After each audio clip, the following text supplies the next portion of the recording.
Hare Krishna, Krishna Krishna, Hare Hare, Hare Ram, Ram Ram, Hare Hare. Krishna Krishna, Hare Hare, Hare Ram, Ram Ram, Hare Hare. Hare Krishna, Krishna Krishna, Hare Hare, Hare Ram, Ram Ram, Hare Hare. Hare Krishna, Krishna Krishna, Hare Hare, Hare Ram, Ram Ram, Hare Hare. Hare Krishna, Krishna Krishna, Hare Hare, Hare Ram, Ram Ram, Hare Hare. Krishna, Krishna Krishna, Hare Hare, Hare Ram, Ram Ram. Hare Krishna, Krishna Krishna, Hare Hare, Hare Ram, Ram Ram, Hare Hare.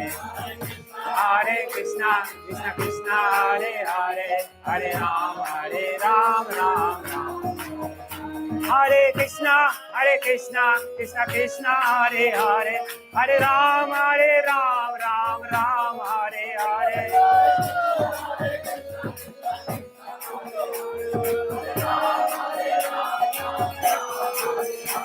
Hare Krishna, Krishna Krishna, Hare Hare, Hare Ram, Ram Ram, Hare Hare. Hare Ram, Ram Ram, Hare Hare. Hare Krishna, Krishna Krishna, Hare Hare, Hare Ram, Ram Ram, Hare Hare.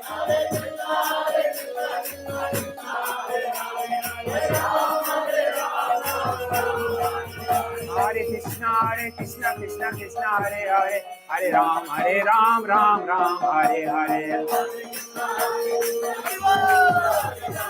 Hare Ram, Ram Ram, Hare.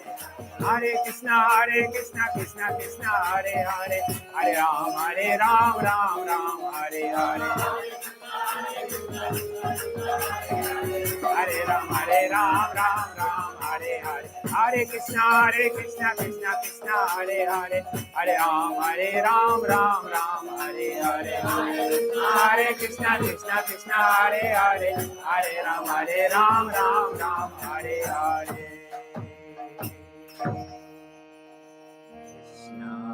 Govinda, Govinda, Gopalananda Lal. Krishna, Govinda, Govinda, Gopalananda Lal. Govinda, Govinda, Gopalananda Lal. Krishna, Govinda, Govinda, Gopalananda Lal.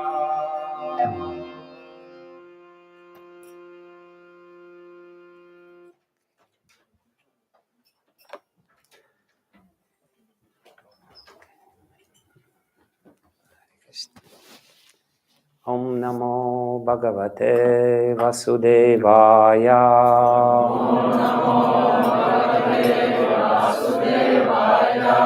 Om Namo Bhagavate Vasudevaya.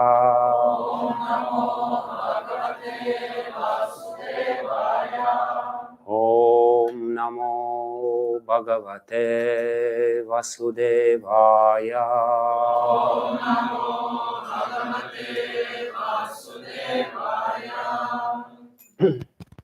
Janmadhyasyayathunvayacharthesvabhigyasvarate nibrahmahridayadikavaye muhyanti yatsuraya tejo varimridam yatha vinimayo yatra trisargam risha dhamnasvena sada nirastakuhakam satyam param dhimahi satyam param dhimahi satyam param dhimahi. Yam pravrajantamanapeta krityam dvaipayana virahakatara juhava putreti tanmayatayo taravo vinedus Tam sarva bhutta hridayam munimanatosmi. Narayanam namaskritya naram chema narottamam devim saraswatim vyasam tato jayamudiraye nashtaprayesva bhadrishu nityam bhagavata sevaya bhagavatyutama shloke bhaktir bhavati naistiki. Hare Krishna. So I'm very happy to be with all of you. I'll speak in English according to the previous agreement.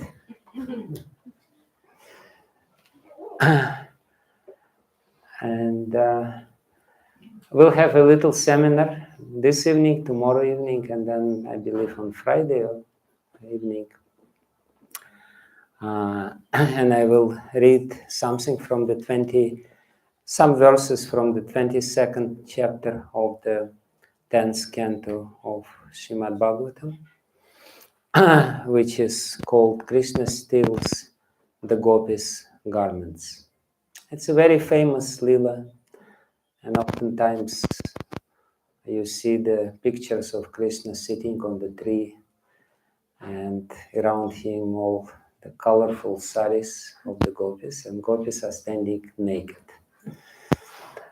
And this Lila is greatly misunderstood and somewhat, yeah. So I'll try to speak about this controversial Lila. In fact, Nam Sankirtan Prabhu told me that once he came to an artist who was depicting this Lila, and because he's a brahmachari, he just couldn't look at this picture because it was too much for him. All these naked women standing there in the water, and Krishna smiling and looking at them with great interest.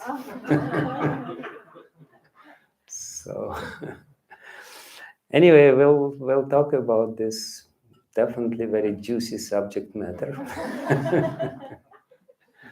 And try to shed some light according to the explanations of our acharyas. And in the beginning, we'll chant the first verse of this chapter now, and then I will give a little introduction to the whole thing, why it is necessary to meditate on such leelas, and what does it mean for us neophytes in devotional service. Anyway, Sri Sukho Vacha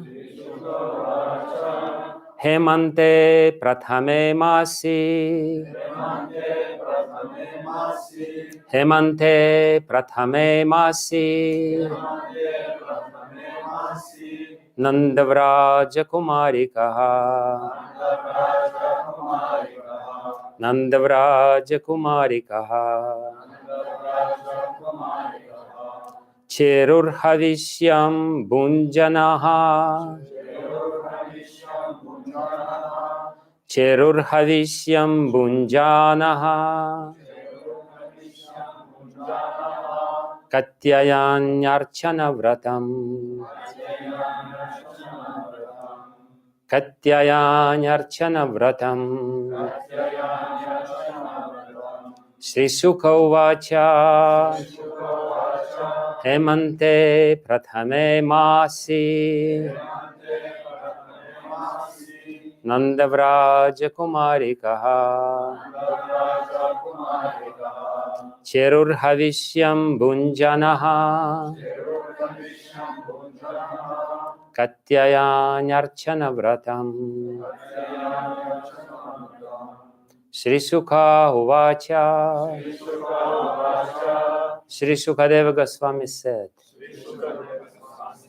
Hemante, during the winter, Prathame, in the first, Masi, month, Nandavraja, of the cowherd village of Nanda Maharaja, Kumarikaha,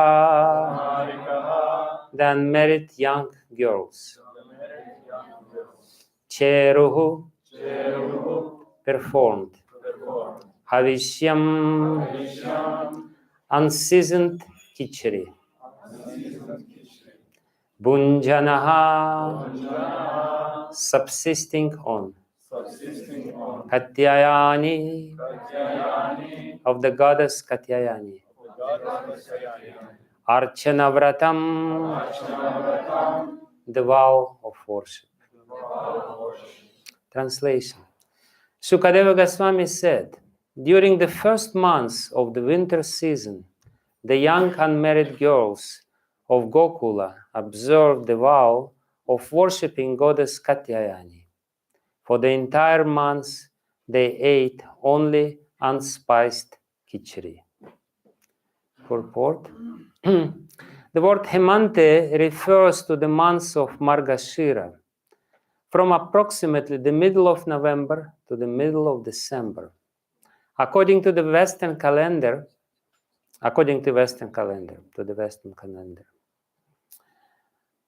in the volume 1, chapter 22 of Krishna, the Supreme Personality of Godhead, Srila Prabhupada comments that the gopis first ate havishyana, a kind of food prepared by boiling together mung dal and rice without any spices or turmeric. According to Vedic injunction, this kind of food is recommended to purify the body before one enacts a ritualistic ceremony. Srila Prabhupada ki jai. Hemante prathame masi, Shishuku vacha Hemante prathame masi Nandavraja Kumari kaha Cherur havishyam bunjanaha katyayanyarchana vratam. Sukadeva Goswami said, during the first months of the winter season, the young unmarried girls of Gokula observed the vow of worshipping goddess Katyayani. For the entire month, they ate only unspiced khichdi. Namo Vishnu Padaya Krishna Prasthaya Bhutale Srimate Bhaktivedanta Swami Niti Namine Namaste Saraswati Deve Gauravani Pracharine Nirvishesha Shunyavadi Paschatya Deshatarine Vanchakalpatarubhyasya Kripa Sindhubhyevacha Patitanam Pavanebhyo Vaishnavebhyo Namo Namaha. Jai Shri Krishna Chaitanya Prabhu Nityananda Shri Advaita Gadadhara Srivasadi Gaura Bhakta Vrinda.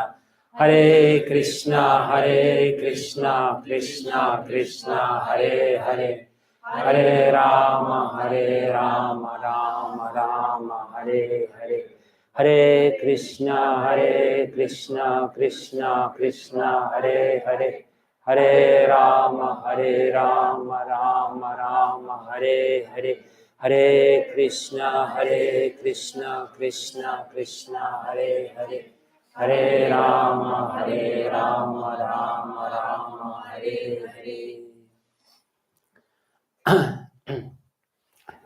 Namashrishtam manavapi sachiputram otras svarupam rupam tasyagrajam arupurim madhurim gauštavatim radhakunda girivaramaho radhikam madhavasham prapto yasya prathita kripaya shri gurum tam natosmi yantah pravishya mama vachim mam prasuptam sanjivayata kila shakti darak nanyam shahasta charana Shravanatva pranannamo bhagavate purushaya tubhyam svasastu vishvasya kalah prasidatam dayantu bhutani shivam mithodiyam manascha badram vajata tadhokshaje aveshyatam no matirabhyahaitu ki.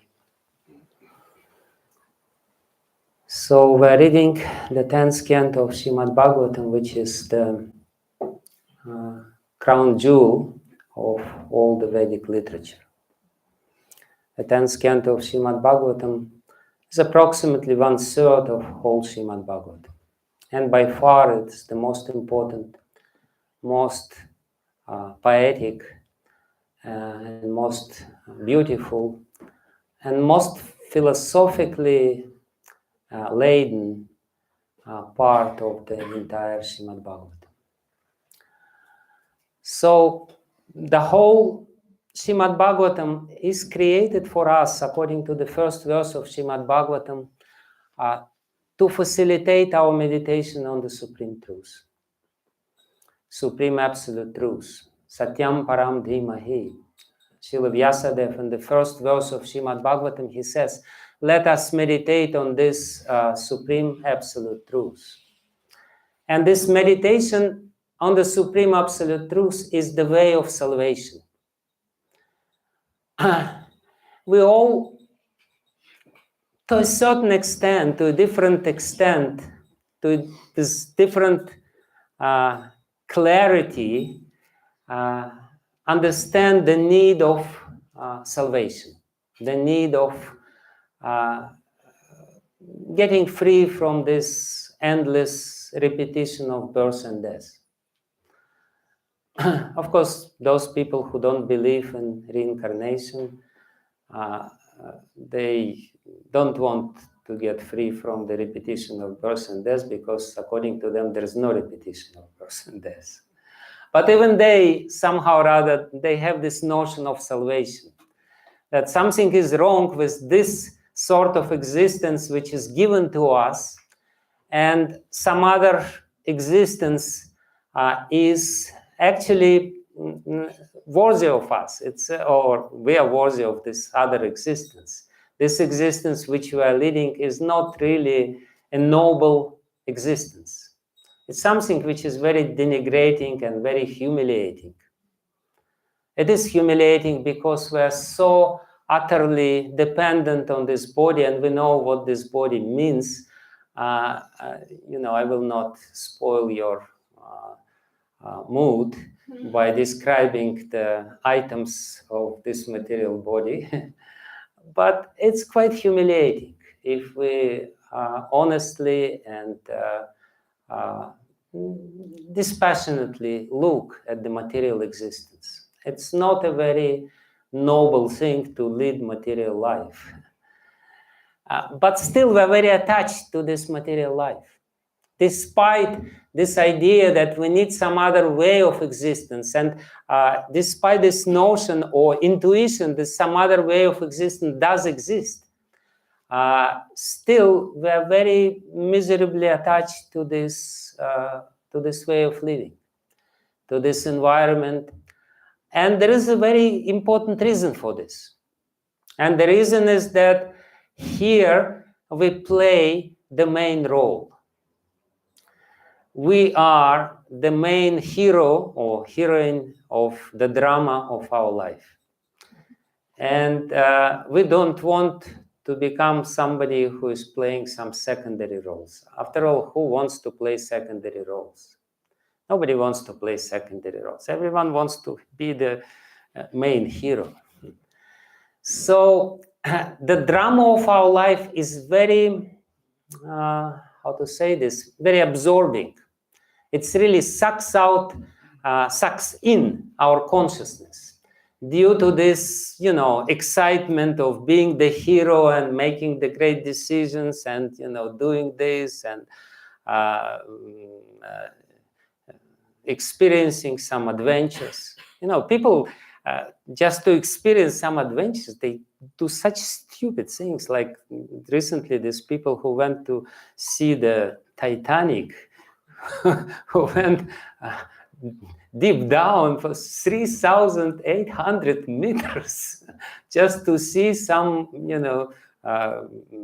rotten, roasted iron remains of this Titanic. What's the point? The point is that, I'm the hero. I'm the adventurer. I am doing this, and this is a very interesting thing which I am doing. And nothing happens, then people, they create some adventures to themselves, and imagine that they're so great. So that's why, because this Lila, which we are playing, is very absorbing, the Lila of Krishna, in comparison, is quite pale. Because he's the main hero there. It's his Lila, and I have my Lila here. And my Lila is, well, it may be not such a successful Lila as Krishna's one, but still quite, quite interesting. So this, and when people are bored with their really petty and stupid Lila, they open some mundane literature and they read about some mundane heroes and heroines, and they completely identify with the heroes of these novels.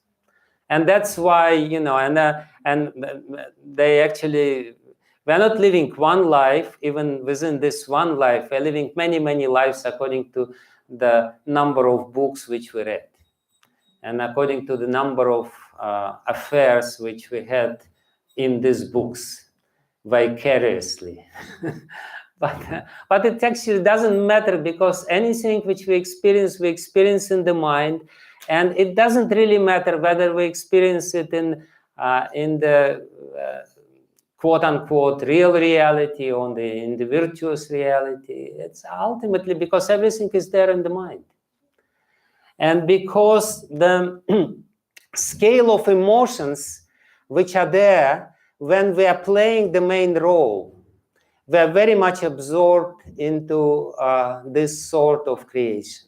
And it's a little difficult for us to concentrate on Krishna's Lila.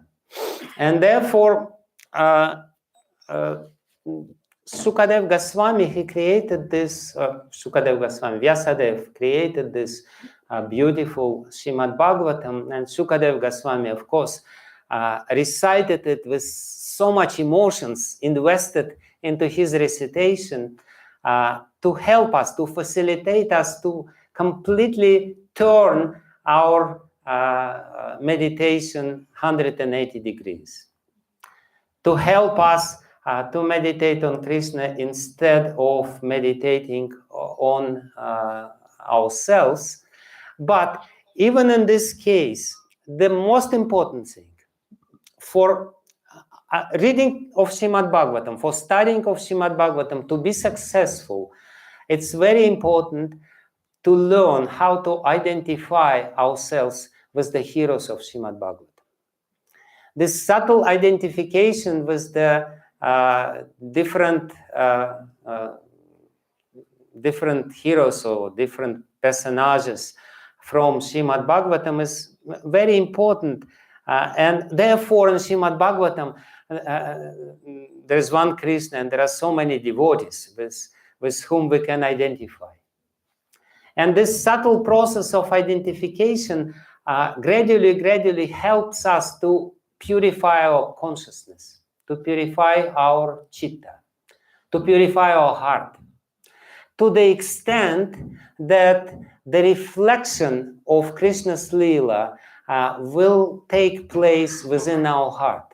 Now our heart is very dirty, and therefore it can only reflect something which is very gross. You know, like people who are not very subtle. And, you know, nowadays we are living in Kali Yuga. And in Kali Yuga, people progressively and very rapidly become grosser, and grosser. And therefore, they're going to groceries. They become more and more gross. They more and more identify themselves as a very gross, kind of emotions.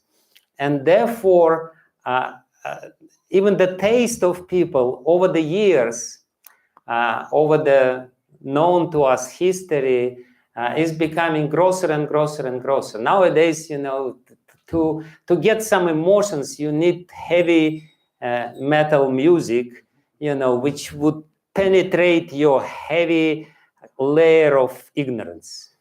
You know, something Mozart will not do. No chance for him to penetrate through this thick layer of avidya. You know, you need something. Some sort of emotional response can be expected. Otherwise, you know, yeah, you're bored. So So that's what we have, and therefore it's not so easy. What I mean to say is that to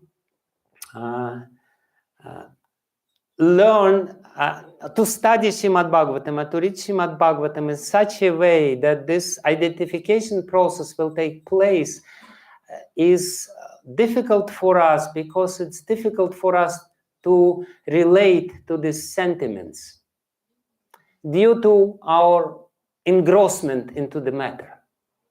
The sentiments, the bhavas, the emotions which are described in Srimad Bhagavatam are too subtle for us to resonate with our heart. They're not really invoking any emotional response. We cannot relate to them. They're too, too foreign, especially, when we read Chaitanya Charitamrita, Sri Chaitanya Mahaprabhu, he came to show us how to practice devotional service in a real way. And, of course, his practice of devotional service is just to cry day and night. And we read it and we can't figure out, why is he so crying so much? What's the reason? There's not substantial reason, why doesn't he be happy? There's, after all, prasadam is there, what else does he need? So therefore, for us to learn how to meditate, it's a process, and it's not an easy process. It's a gradual process, and therefore Srila Rupa Goswami in Upadeshamrita says, Tannama Rupa Charitadi Sukirtananu Sprityo Kramena Rasanama Nasini Yoja Tistan Vrajeta Danuragi Chananugami Kalam Nayeta Kilam Ityupadesha Saram. That's the essence of all advice, and at the end, when we realize this most important advice of the whole Vedic literature, we will be able to reflect the feelings of the eternal associates of the Lord.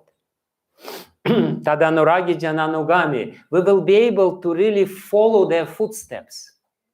But that's not an easy achievement. It's not, we shouldn't take it cheaply, Tishtan Vraje, that we always live in this celestial Braj, which is full of love and full of wonder of the associates.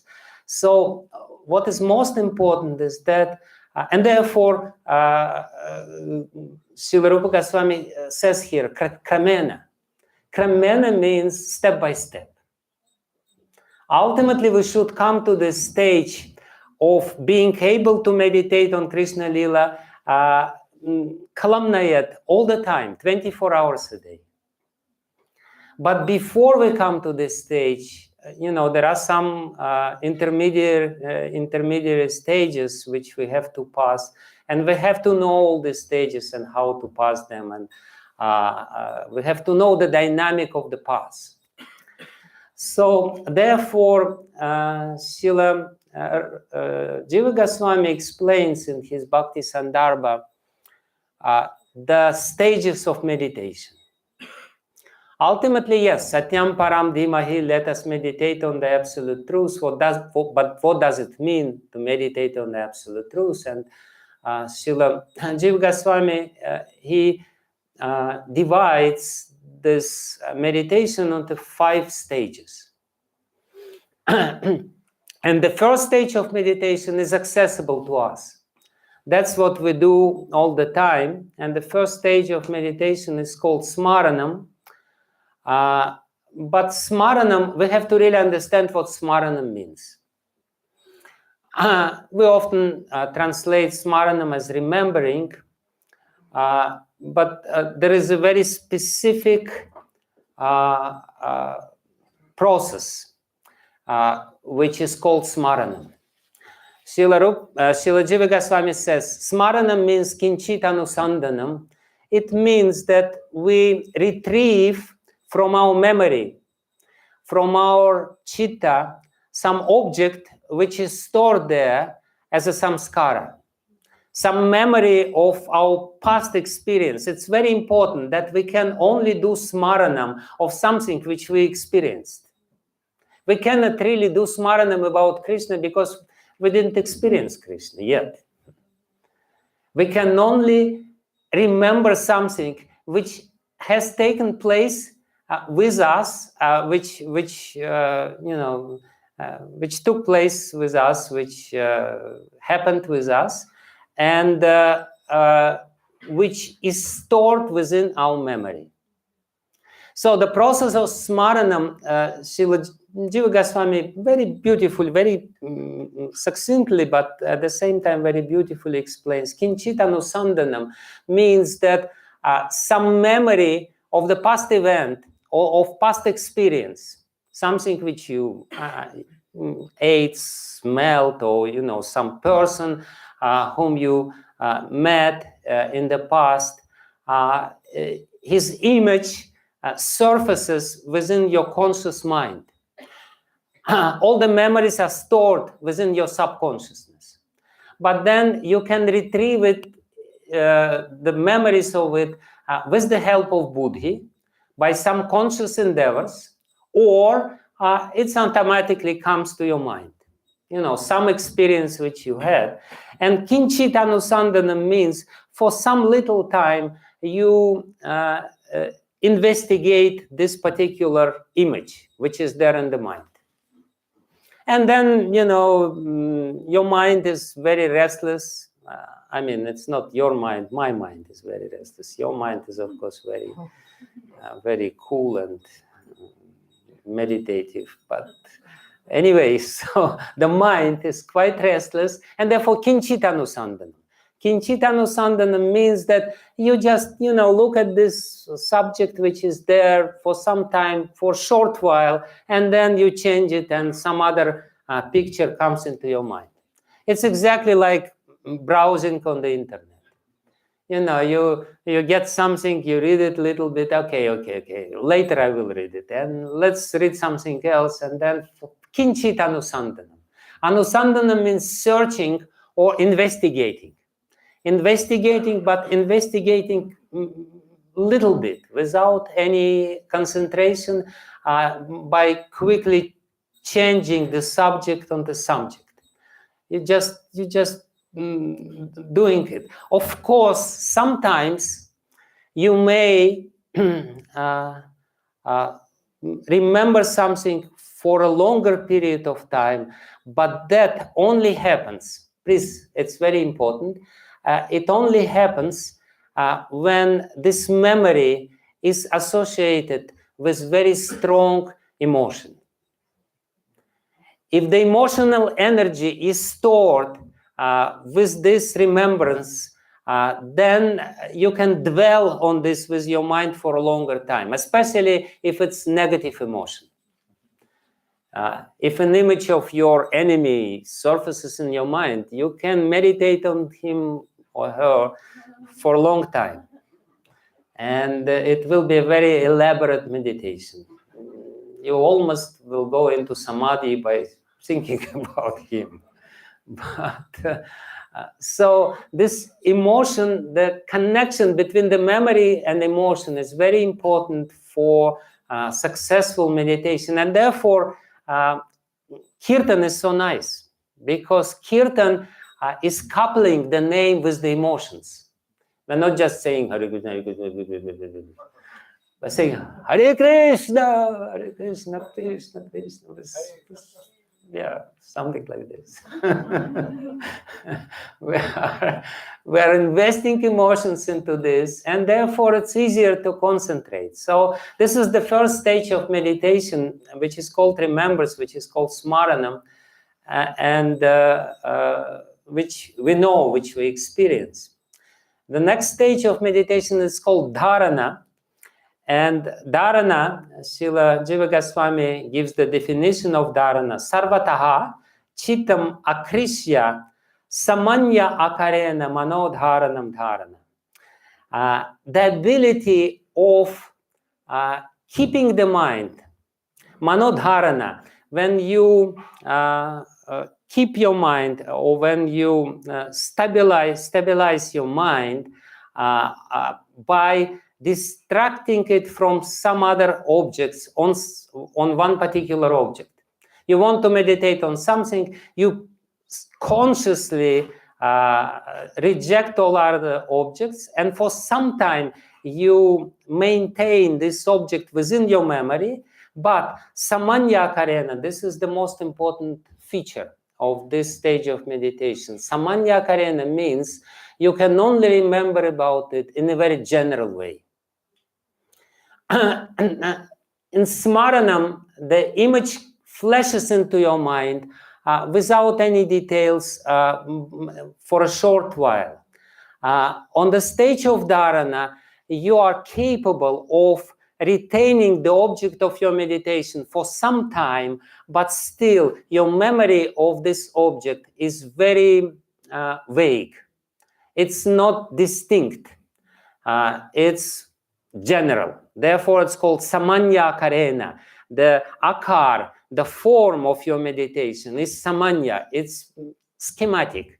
It's not really detailed and full-fledged image within your mind. And then the next stage is called dhyana, visheshataha rupadi vichintanam dhyanam. It's the same as dharana. It takes place for a longer time. Precisely, it's 12 times longer than dharana. Dharana, if you are capable of keeping your mind within 11 or 12 seconds. If you're capable of, if you're Mahayogi, and if you are capable of meditating on just one subject matter for 2 minutes and 40 seconds, you are almost in a spiritual world. But that's not the main difference. The main difference is not the length of the time. It's not the the time. The main difference is visheshataha rupadi vichintanam. You're capable of seeing the object of your meditation visheshataha in a very specific way, in all the details. Like, we come to the deities and we're supposed to meditate for a short while, we meditate, and then we turn away from them, and, we're meditating on something else. And we don't really remember all the details. But when the very detailed picture with not only rupa, guna, and nama guna, much more vivid image comes into your mind, and you still investigate this image. You still consider this image, and you still are concentrated on this image. This is called dhyana or meditation. This is the real meditation. So the real meditation is this ability to penetrate into the object of meditation in a deeper way. When you really understand the beauty of this object of meditation, and of course we're talking about Krishna and his Lila, and then this is the third stage. The fourth stage is called Dhruvanusmriti, and Dhruvanusmriti basically means that the image which you have all of a sudden starts moving. You see the movie within your mind, because first you saw all the details, like Nam Sankirtan told me the story how he came to this artist who was doing this picture on Vastraharana Lila, and this artist with great enthusiasm started explaining that in Ananda Vrindavan Champu, this detail is there, and in Gopal Champu, this detail is there, and here it is in my painting. If he would just,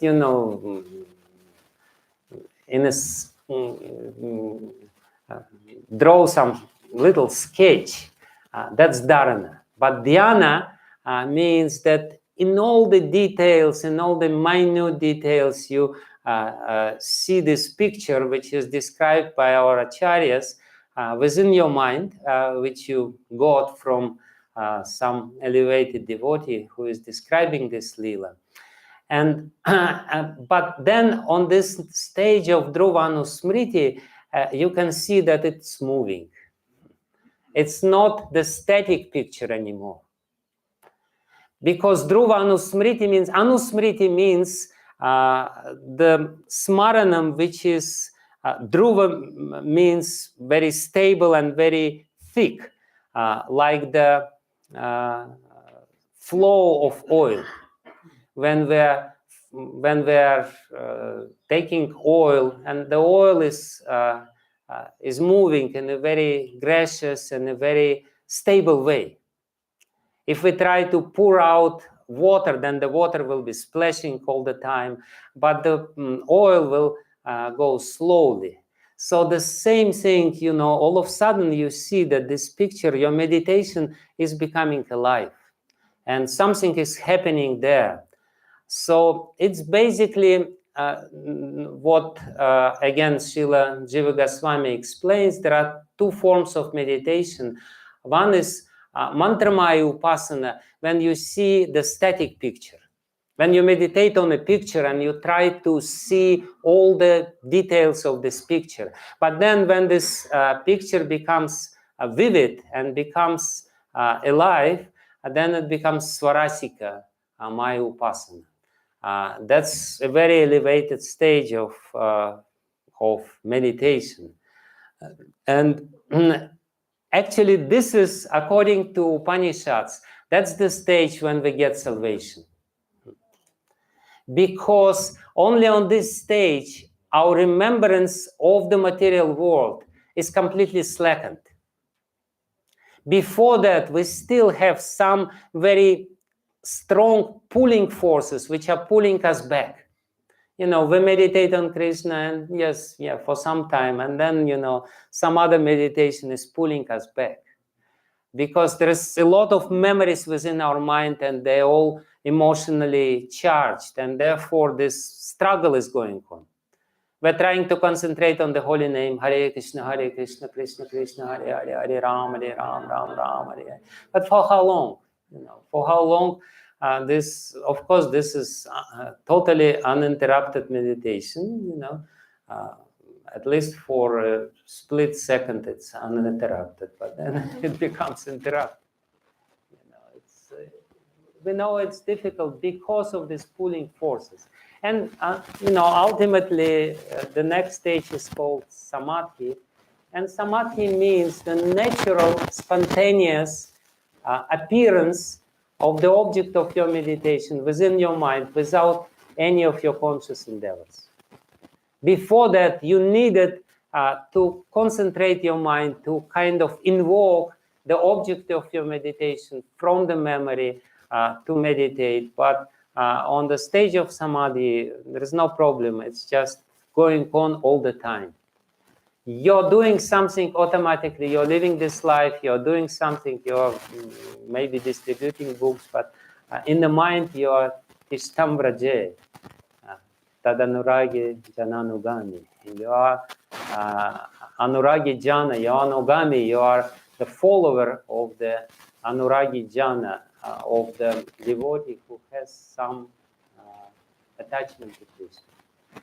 So why do I speak about this? Because what I want to say is that, first of all, sometimes people prematurely trying to engage in smarana without understanding what smarana is.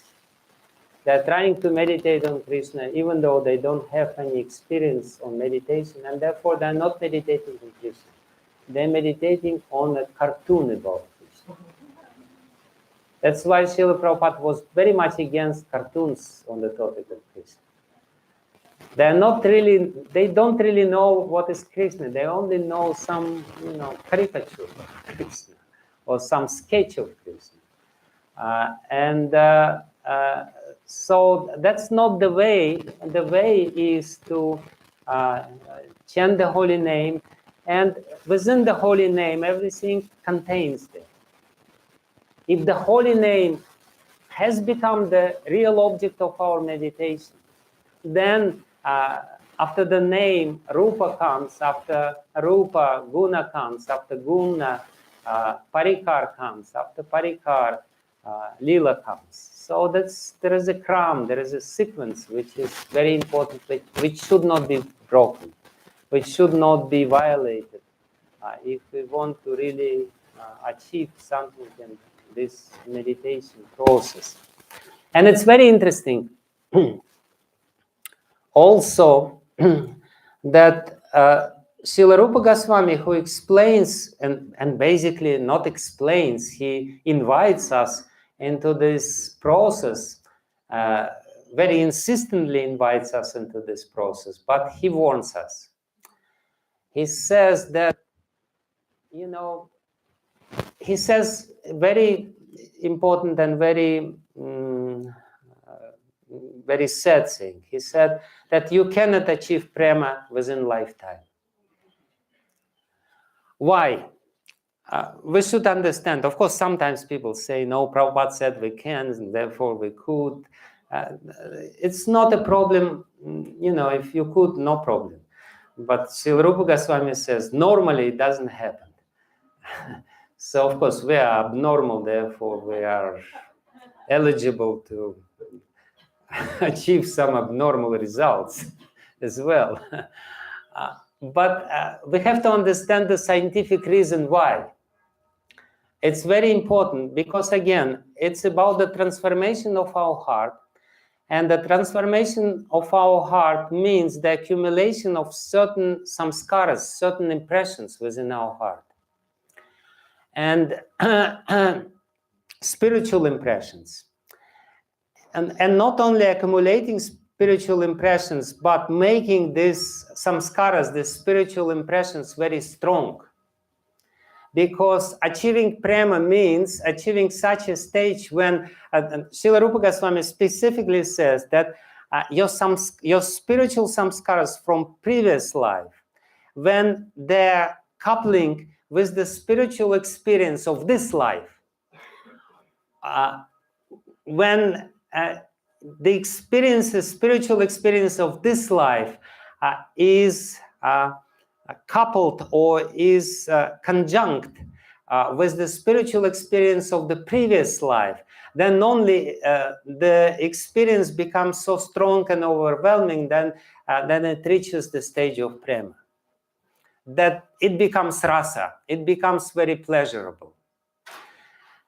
Within one lifetime, you can achieve bhava. Bhava, you are eligible to achieve. If you practice sadhana bhakti, you can achieve bhava, but then bhava will be stored within your mind, within your subconsciousness. And then in the next life, when you again achieve some emotional experiences, then together they will create a very strong response. Like, you know, it's... to give a mundane example of this, when we experience something for the first time, it may be a very strong experience. Still, it's not so overwhelming. But when similar experience comes next time, specifically, I mean the relationship between young boys and young girls.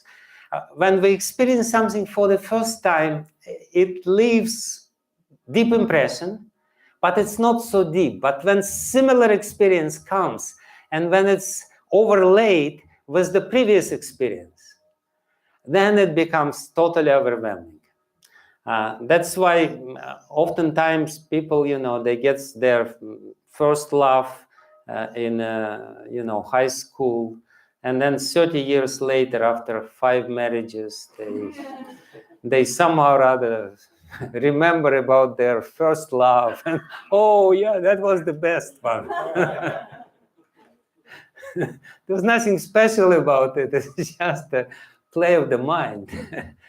This is how it works. And that's exactly what Srila Rupa Goswami also explains in in the dynamic of spiritual experience. To experience rasa, you have to have already some past experience, some purva experience, and prakatam. And then Srila Rupa Goswami says, prakatan adhuniki cha asti yasya sad bhakti vasana.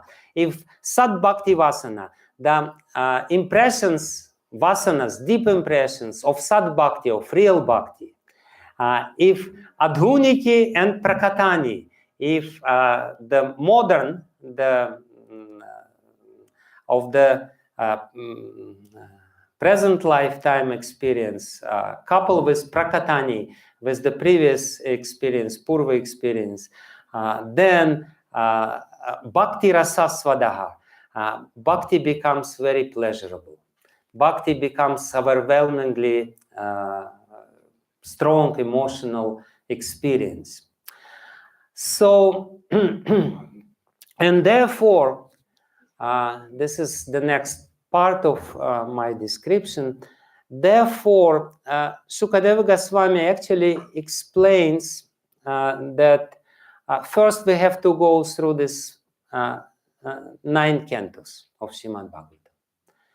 9 cantos of Srimad Bhagavatam are necessary for preliminary purification of the heart. If we study 9 cantos of Srimad Bhagavatam, we will resolve so many problems and so many contradictions which are there within our heart. The past experiences which we had created some anarthas within our heart. And the first 9 cantos are about this, how to untie all these knots which are there within our consciousness. And each knot in our subconsciousness has some energy, emotional energy within it. So actually, even studying these 9 cantos is a very important emotional experience, but it's a preparation for the 9th canto. And then the 9th, for the 10th canto. And in the 10th canto, we already are capable of reflecting the emotions of the eternal associates of the Lord. Not before that. The heart has to be sufficiently clean from anarthas before we will be able to feel the subtle feelings of the highly elevated pure devotees. Their emotional experience are not really so accessible to us. For that, there should be the cleansing of the heart, which takes place while we're chanting the holy name, Hare Krishna, Krishna Krishna, Hare Hare, Hare Ram, Ram Ram, Hare. So we reach the stage of Nishta, and then some sort of form and qualities of the Lord are reflected in it. And actually, Vishwanath Chakravarti Thakur explains, Tannama uttama shlokasya gunan aishwarya madhurya saundarya adin api upalabdhayati. The name, the experience of the name, the real experience of real name, or at least namabhas, at least the dim reflection of the name, can give the experience of qualities of the Lord, gunas of the Lord, together with Aishwarya, Madhurya, and Saundarya, with his grandeur, with his opulence, with his sweetness, and with his beauty. So this is what is within the name. Before trying to jump into the higher stages of meditation, please, and that's the message of all our acharyas, try to concentrate on the holy name again and again and again. Hare Krishna, Krishna Krishna, Hare Hare, Hare Ram, Ram Ram, Hare Hare, Hare Krishna, Krishna Krishna, Hare Hare, Hare Ram, Ram Ram, Hare Hare.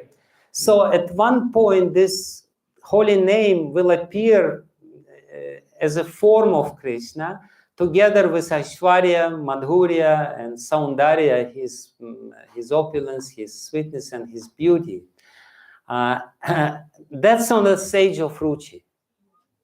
On the stage of Nishta, you get some initial reflection of the form of the Lord with some of his qualities. On the stage of Ruchi, you get his elevated qualities of Madhurya and Saundarya. On the stage of Nishta, you may get opulent, majestic qualities of the Lord, which are more visible and more accessible. We can understand that God is all-pervading. We can feel He is present within my heart. We can feel that He is there. You know, His presence will be much more tangible than it is now. We can even interact with Him, but on a certain level. Then on the stage of Ruchi, Madhurya and Saundarya will be revealed to us. And then Mantra Maya Upasana and Svarasiki Maya Upasana will come. So actually, now I come to the real point. Why do we read 10th canto? Are we eligible to read 10th canto? And what is the use for us to read 10th canto? The point, what I'm trying to make here is that if we go through 9 cantos, if our heart is sufficiently clean, then while reading the 10th canto, our heart will be able to reflect the emotions of the eternal parikars. And while reading this, for example, this chapter, we will really feel the trembling of our heart by experiencing the same emotions which the young gopis of Vrindavan are experiencing. You know, we will really experience the shyness and eagerness and all kinds of different mixtures of emotions. But you know, now we are more suitable to experience some rock music, and therefore this music is a little far away from us. So why do we read it? What is there for us? For on a certain level of spiritual development, it's clear what it is. On an elevated level of spiritual experience, reading of the 10th canto of Srimad Bhagavatam is the nourishment of our initially sprouting emotions. Like even now, sometimes we feel some emotions, you know, some tears may, you know, glide little bit by little, you know, on our cheeks. And we want to take this little tear and keep it as a proof of my elevated status in devotional service. And you know, unfortunately, it evaporates very quickly. Otherwise, we would. So, so you know, if you experience little sprouts of emotion, they can be nourished by the descriptions of the pastimes of the 10th canto. But on our level, still, it's very much recommendable to read the 10th canto. Even though we may not be able to nourish our emotions because there is nothing to nourish yet, but nevertheless, we will understand a certain dynamic of spiritual development.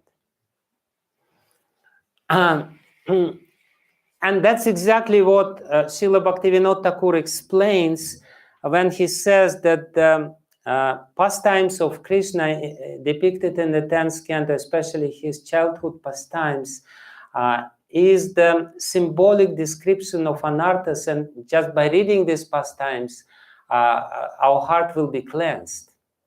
Why? Because in each of his pastime, there is a certain lessons and certain important lessons and certain important dynamic is there, and by reading them, even subconsciously, even without noticing it, we will be able to purify our hearts of anarthas.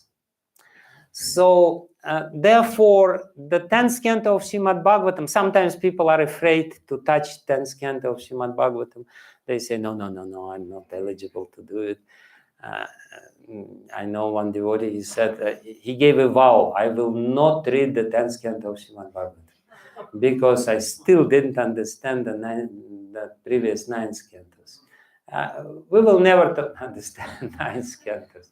We still have to read the 10th canto and try to not to really analyze it in a very systematic way, but to be absorbed in it and to actually rely or trust Sukadev Goswami and Vyasadev that a very important process of digestion of our subtle body is taking place. This is what Kapila Dev is explaining in the 3rd canto of Srimad Bhagavatam, that while performing devotional service, chanting of the holy name, reading Srimad Bhagavatam, doing kirtan and distributing books, worshipping the deities, and associating with the sadhus, the unseen and unnoticeable process of digesting of our subtle body is taking place. It's like when we eat the food, we don't really understand how it's happening. It's not that we consciously sit and say, okay, now let's inject a little bit of this, juice into the stomach because some proteins need some chloric acid. No, it's not work like this. It's just automatic. We're just sitting there and the digestion is taking place. The main thing which we shouldn't do, we should not disturb the digestion. If we disturb the digestion, there will be indigestion, and indigestion becomes the food poisoning, and food poisoning brings about many bad consequences. So the disturbing the digestion, the element which disturbs the digestion is called, how? Yes. It's called offense. It's called aparat. This is what completely disturbs the nice process which is taking place, and therefore it takes so long and it's so bad. So initially we should just, be aware of this, try to avoid it by all means. Try to understand what it means to be offensive. Try not to manifest our offensive nature, which is there deeply within our chitta, within our hankara, within our false ego. And, try to serve, try to become humble and tolerant. And gradually, this process will take place. And ultimately, we will find ourselves on the bank of Yamuna River, taking off our sari and entering into the cold water of Yamuna in this month of Margashira. So that was a little introduction. The lecture didn't start yet, but it was necessary for us to kind of to orient ourselves into the subject matter and to understand that it's still very important. So I'll start a little bit of this Lila. I will not go too long. I will explain this first verse of 22nd chapter, and then let's see what happened next. We have still 2 more lectures. So Sukadeva Goswami explains, Hemante Prathame Masi Nanda Vraja Kumarika. So first of all, 22nd chapter follows the 21st chapter, as should have been expected. So, and in 20th chapter, the description of rainy season is there. and very poetically, Shukadev Goswami explains what is happening in Vraj in rainy season. How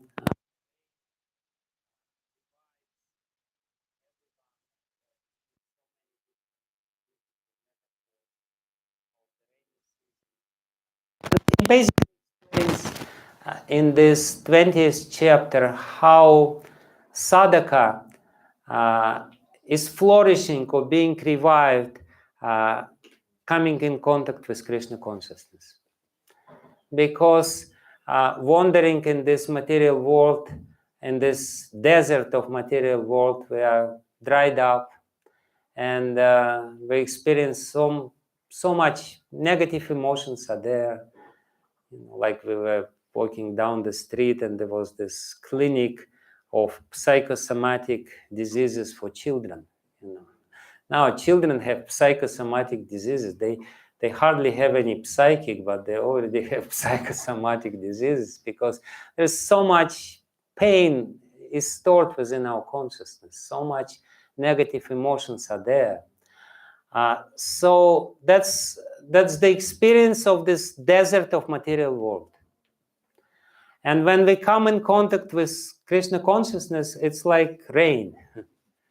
The rain which is pouring down on the dried up heart of a living entity, and it's revived. So Shukadev Goswami explains this, and basically what he means, it's very important. Because 20th, 21st and 22nd chapters are actually description of Purvarag. It's a first tiny little sprout of spiritual emotions. Everything before that, all the previous 19 chapter of the 10th canto of Srimad Bhagavatam, they are important, but they are to prepare us to this little, very gentle and very vulnerable sprouts of spiritual emotions. And that's why the rainy season is there, because we know in the rainy season, all the seeds which are sown, they start sprouting and manifesting in the earth, and they're very, very gentle and very, vulnerable. So, and so in 20th chapter, it's the very beginning of this Purvaraga, symbolic description of this feeling of separation with Krishna, which is coming naturally into the pure heart. When the heart is pure, then we start longing of God. Where are you? Why did you desert me? Why did you turn away from me? Of course, I have forgotten you. Anyway, this sort of dialogue is coming on, but it's only possible when the heart is sufficiently pure. This longing, this sadness, this experience of meeting, of separation before meeting with the Lord, is accessible to us, but on a certain level of spiritual development.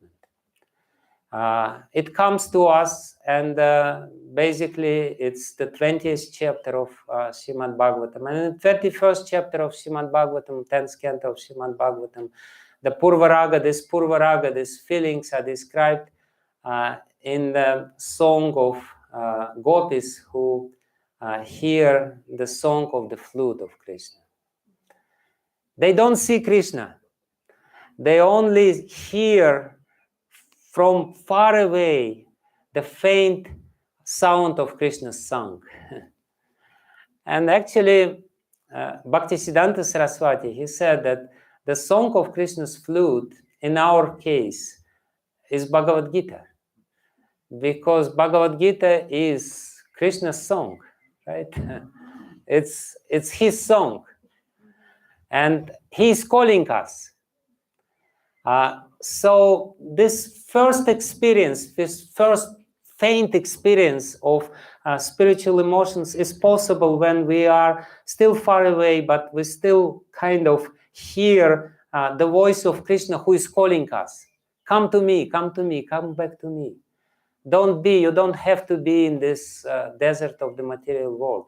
So that's the 21st chapter, when the description of the feelings of Purvaraga of married little grown-up girls of Vrindavan is described. There are two kinds of gopis in Vraj. The first kind is they're a little older and they're already married. Because according to Vedic culture, the girls should be married or at least engaged before the beginning of puberty. Otherwise, the mental or emotional attraction will serve a very bad service to the girl. Before that, she should know that there is an object of my meditation and my attachment, and there are two kinds of girls. One are already a little elder and they're already married. Of course, we know it's an illusory marriage. The story Srila Jiva Goswami explains very beautifully that all the girls in Vrindavan, when they grew up, they meditated on Krishna and they wanted to have Krishna of their husband. And all the parents of these girls, they were completely agreeable to their choice.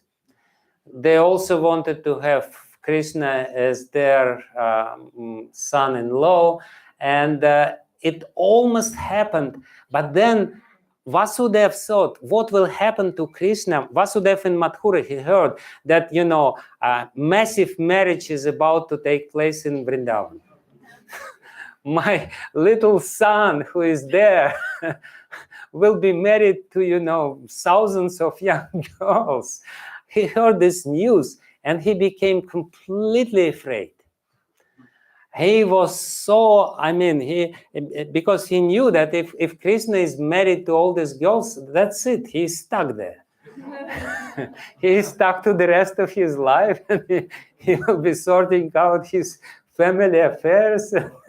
There is no way for Krishna to come back to Mathura. So Vasudev, he calls Gargacharya, his family priest, and he says, you immediately, without any delay, go to Vrindavan and somehow or other destroy this plan. Somehow or other, make some, do whatever you like, you know better, you're Brahmana. I'm just a Kshatriya, but you clever Brahmana. Somehow or other, tell them that if they marry Krishna now, then it will be very bad for their future, and there will be separation, and you know better. You're an astrologer. You tell them that the Rahu is there in the 8th house, and Shani is in the 7th, and so, and they don't understand anything. So, but it will sound very authoritative. Anyway, that's exactly what Gargacharya did. He came to Vraj and he started, and he entered into the plot with Yogamaya, with Purnamasi, and they were going around and they say, it's a good plan, but not now. You shouldn't do it now because otherwise there will be very bad consequences. And therefore, ultimately, there were some, according to, it's not the time to explain all the intricacies of how Yogamaya works, but anyway, some sort of illusory marriages were arranged within the Vraj, and some girls were either engaged or married with some other boys. But there were girls who were younger, who were born later in the pastimes of Krishna. And that's the 22nd chapter of the 10th canto of Srimad Bhagavatam actually describes them, their Purvaraga. And it's even more important for us to understand their feelings, because their feelings are less mature than the feelings described in the previous chapter. They're really, really beginning, and they're not mature enough themselves, because they're still very small girls. Still, they already love Krishna. Like, we have some little feelings towards Krishna. We don't have completely mature emotional apparatus to love Krishna. No chance. We are not emotionally mature enough to be engaged in Krishna. But, little, it's not a bad idea to have such a boyfriend, especially if some transgender operation is possible, then. Anyway, so the idea here is that it's the very, very beginning sprout of emotions towards Krishna, romantic feelings towards Krishna, which is described here. And therefore, the few words are important here. I will explain it and finish soon. Hemante prathame masi. So he explains these lilas, which are according to emotional maturation, but he also compares this emotional growth with the passage of time. This is how, this is his, his trick, how Shukadev Goswami or Vyasadeva explaining this. He explains this, according to the passage of time, but his real intention is to explain how the emotional maturation takes place within our heart. And therefore, we see in the 20th chapter, there is rainy season. In the 21st chapter, there is Sharat season, the early autumn. And in the 22nd chapter, he says, Hemante prathame masi, in the first months of winter. So this lila took place in the first months of winter, which is Margashira, which is immediately follows Kartik Mass. After Kartik Mass, this Margashira Mass comes, and Krishna, strangely enough, in Bhagavad Gita says, among all the months of the year, I am the month of Margashira. Why? He says, oh, this spring is so nice because it's so many flowers are there, and there are so many other, and Kartik is there. Why does Krishna say that the Margashira month is Vibhuti, is his special opulence among all the other months of the year? Why this is a very special time? And Srinath Chakravarti, he gives an explanation, and Srila Jiva Goswami agrees with this explanation. He says, Krishna says that out of all months, I am this Margashira month because Vastraharana Lila took place in this month. Because it left such a strong samskara, such a strong emotional memory within Krishna's heart, that he said, yeah, it's a nice month. I like it. Because our liking of certain times of the year or whatever is according to the experiences which we had before. Certain periods of the year, they connected emotionally in our memories, and therefore they are very dear to us. So Krishna remembers about this on the battlefield of Kurukshetra. He is standing there in front of the opposing army and thinking about Vastraharana Lila. And says, out of all months of the year, I am this Margashira month. And therefore, he says, Hemante prathame masi. And of course, this is a very cold time of the year. And it's also important because the last word of this verse is vratam. Vratam means vow, and vow means austerity. The idea here is that to get Krishna, you need to perform some austerities. And the ancient sages of India, of Bharata, they say that, the rest of the world is the land of Bhoga. This is Bhogadesh, the land of enjoyment. And the Tapadesh is Bharata. Bharata is the land of tapasya. And it's still, tapasya is still much more prominent in Bharata than anywhere else. You go to Kumbh Mela and you see all kinds of people, weird people, doing all kinds of tapasyas. Somehow or other, people in ancient Bharata, they had, and they still have, because they understand, if you want to achieve something, you have to perform austerities. Enjoyment leads you nowhere. Even if you want to help, even if you want whatever achievement you want to get, to enjoy in this material world, you need to perform austerities. And therefore, he says, Hemante prathamemasi, in the first months of winter, this Nandavraja Kumarika, the young unmarried girls of Nandavraja, of the village of Gokul, they performed vrata, they performed some severe austerities. And the next line is Nandavraja Kumarikaha. It's also a very interesting thing. First of all, of course, Kumarikaha means virgins which are not married yet.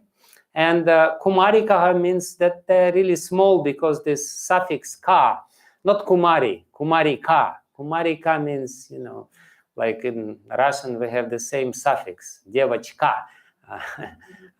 So this ka means they're very small girls, Kumarikaha. And Nandavraja Kumarikaha. Nandavraja Kumarikaha, it's interesting because in the Vedic culture, you cannot really marry with somebody from your village.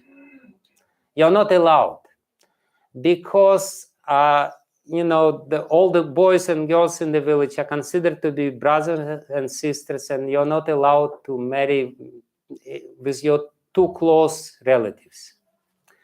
It's a very strong prohibition, and still it's strictly followed in India. I live in this Anyor village, and I know some local people, and they tell me, the marriage can only take place with a girl or a boy from a different village, not from the same village. So why then Shukadev Goswami says Nandavraja Kumarikaha? Why does he say that the heroines of this Lila are the girls, the little girls from Nandavraja, from the same village?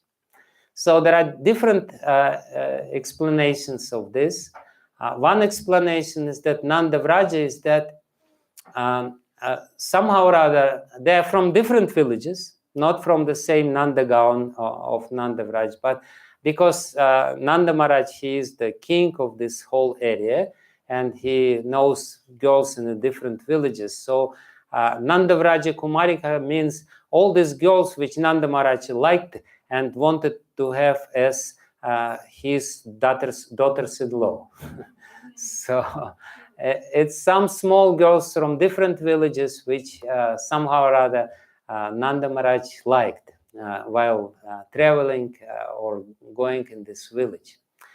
And another explanation is that actually Kumari here doesn't mean the girl from the same village, Nandavraja Kumarika, but Kumari means it comes from Sanskrit play of words. Ku means ugly. The prefix ku comes from kustka, and kusta means ugly. So, and Mara means Cupid, god of love. So, by saying Nandavraja Kumarikaha, Shukadev Goswami says that these girls were so beautiful that they made even Cupid ugly. And even Cupid stupid. So this is, they were so extremely beautiful that even the most charming creature in this material world, which is God of love, became completely ugly and stupid in front of them. So that's why this is another very rasic explanation of this Nandavraja Kumari Kaha. So, and then Cheruhu, they were performed Havishyam Bunjanaha. That's another very interesting point. The point here is that Vrata means austerity, and austerity primarily means some restrictions in the food. So that's a very important understanding that, austerity doesn't mean that you stand on one leg and then there is a fire in front of you and behind you, and then you go back to your room and you eat a huge amount of food. And then of course to digest it you need some extra fire, so you go back to perform your austerities. No, austerities first and foremost means some restrictions on your food, because food is the most important, our most important connection with this material world. Most visible, most tangible connection, and we are very much dependent on food. So austerity means to lessen our dependence on the matter. That's the main point of austerity. I am now dependent on the matter, but I want to be less dependent. I want to rely on God. I want to be dependent on Him. And it basically means that I should try to restrict myself in the consumption of food. And very soon we will have Ekadashi, and Ekadashi is, of course, a very, important example of this. It's the austerity. And any other religion you take, they will always explain that austerity means you restrict your food. And then what kind of restriction was there? Havishyam Bunjanaha. And of course, Srila Prabhupada explains in the purport here, they are quoting his Krishna book, why it is so important to perform austerities if we want to achieve something, especially why it is so important to restrict the food, because when we're restricting our food consumption, we purify the body. We're eating this food and we're overeating, we're eating some strange combination of the food, this, wide varieties of different foods we're eating, recently I was in one city and they put in front of me, 10 different varieties of cheese, and I was, my first difficulty was to choose out of them which one, and there's so much variety of food, and because of this, the body becomes contaminated. There is so much toxins accumulated in the body, and it's very difficult to meditate when our body is so bogged down, so much, contaminated by all these toxins due to undigested food. And therefore, it is said, what is Havisyan? Havisyan means, it's explained by Srila Prabhupada that this is certain kind of khichdi. But, Jiva Goswami explains that Havisya, the very word Havisya, comes from the word Havan. Havan means sacrifice. So Havisya is a certain food which is so pure, which can be poured as an oblation into the fire of the sacrifice. So it definitely has to have some ghee as a part, as a component, because ghee is purifying. It has to have some milk also. Usually khichdi doesn't have milk, but Srila Jiva Goswami explains that this is some fresh grains because this is the winter season when the grains are harvested already, and then the milk is there and ghee is there and mung dal is there. So it's a very light, and at the same time it's a very purifying food. Having all these cow components which are purifying by themselves. So ghee, milk, and fresh grains and dal cooked together. And also Ayurveda says that when different components are cooked together, then they're easily to digest. So, and therefore, to take the same food every day would be very purifying. Therefore, it is said, Chetur Havisyan Bunjana. They were enjoying, or they were consuming this Havisya to worship Katyayani Archana Vratam. To worship Katyayani. And who is Katyayani, we will explain, because there's a lot of different explanations. Why did they worship Katyayani? And who is Katyayani? Basically, Katyayani, just short introduction of the next subject, is the Yoga Maya. Not the material energy, not Parvati, the wife of Lord Shiva. It's Yoga Maya who is ruling in Vrindavan.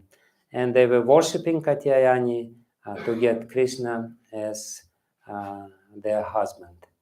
So they gave this vow. And I will explain what happened next and how it happened, what happened before that, because Srila Jiva Goswami gives a beautiful preliminary story which brings us to this point of the first day, Pratipad of Hemanta season of Margashira. So that was the beginning. Thank you very much. Hare Krishna.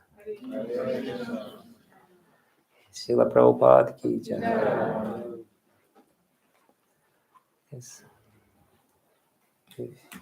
Do we have time for questions or so? Who was asking? Thank you very much, Mark, for a very beautiful and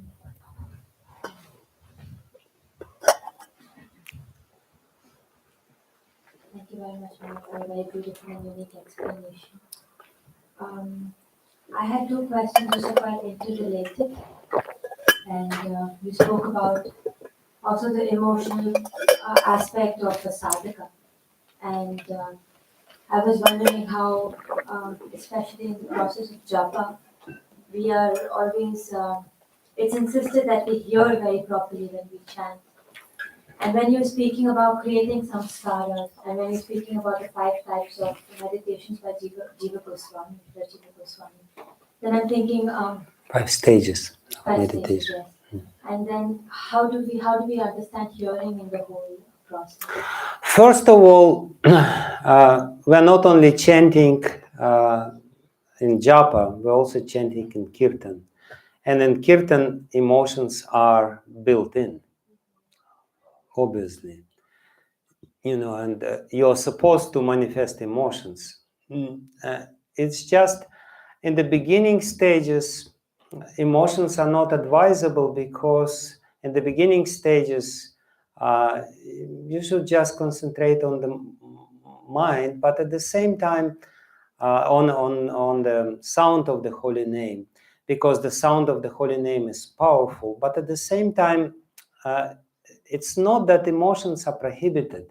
Srila Prabhupada said, if some emotion comes, we should not artificially wind ourselves up or instigate our emotions. But if the emotion comes, it's very good, and Prabhupada approves it very much. He says it's a perfection of your chanting if you're hearing, but at the same time you're emotionally involved. If you don't feel emotions, don't try to artificially invoke these emotions in the beginning. They will come. They are coming. So they're not really hindrance. They are very advisable, but it's a matter of time and purification of the heart when they come. And of course, in the kirtan, they're there from the very beginning. And the second?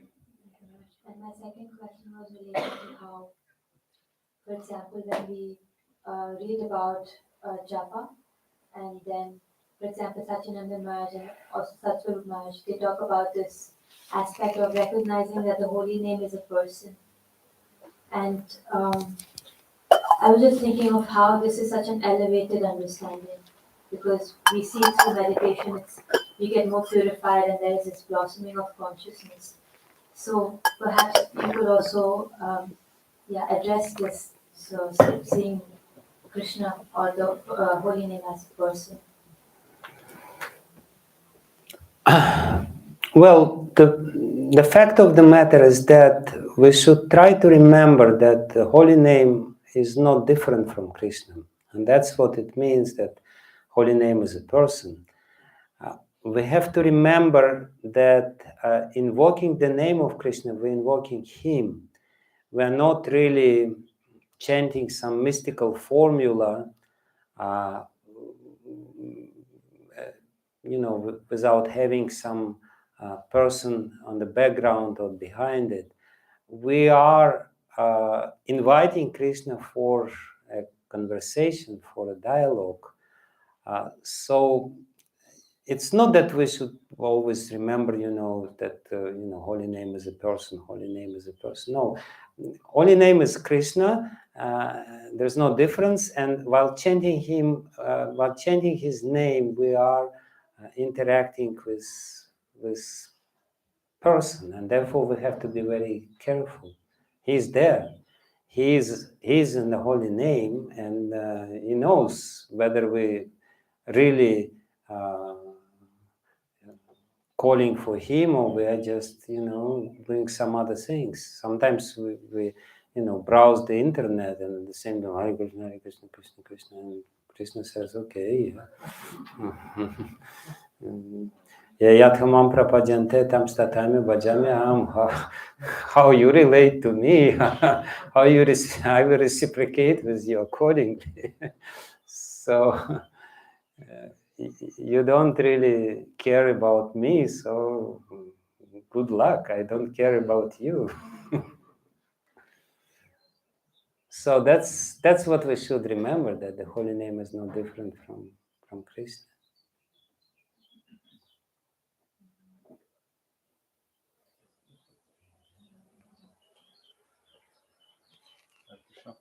Maharaj, thank you for the lecture.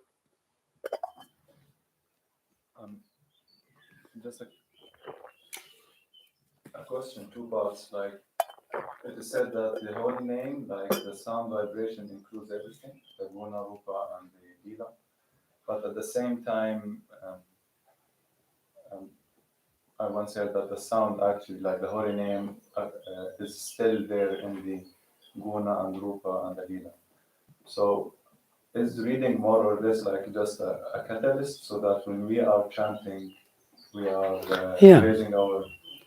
Yeah, as I said, Srimad Bhagavatam is the meditation guide. So Srimad Bhagavatam is the companion for our japa. Srimad Bhagavatam is something which we should remember while we're chanting japa. So these verses if they come, spontaneously. So Srimad Bhagavatam is the Satyam Param Dhimahi, it's a meditation.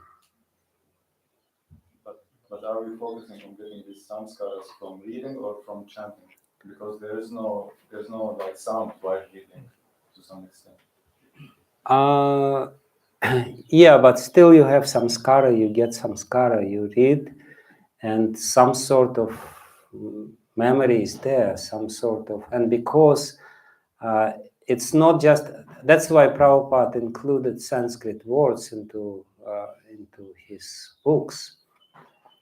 It's the words which are pronounced by Shukadev Goswami. And Shukadev Goswami already invested so many things into there. So therefore we should read, and while reading them, we are, coming in contact with the experience of Shukadev Goswami, with his samskaras. Not completely, but to a certain extent, we are coming in contact with it.